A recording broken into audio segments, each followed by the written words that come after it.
ગાંધીધામમાં એમ્બ્યુલન્સના ચાલકો પર છરી વડે હુમલો કરી દેવાનો મામલો પોલીસે ચોપડે ચડ્યો છે।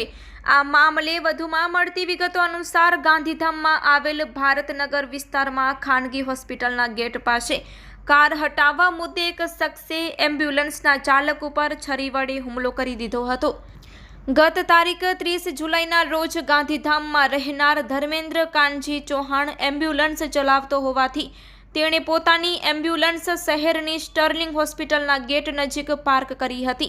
તે સમય દરમિયાન બીજી વર્ધી મળી હતી, પણ હોસ્પિટલના ગેટ આગળ કોઈ કાર પાર્ક કરેલ હોવાથી તેને ગાડીના ચાલકને કાર હટાવવાનું કહેવાની સાથે જ તે કારમાંથી બહાર આવી અને ઉશ્કેરાઈ જઈ ફરિયાદી પર છરી વડે હુમલો કરી દીધો હતો।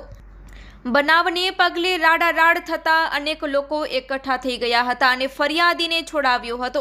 બાદમાં ઘાયલ થયેલ ફરિયાદી સારવાર અર્થે હોસ્પિટલ લઈ જવામાં આવ્યો હતો। આ બનાવ અંગે પોલીસે કાર ચાલક વિરુદ્ધ ગુનો નોંધીને આગળની વધુ તપાસ આરંભી છે।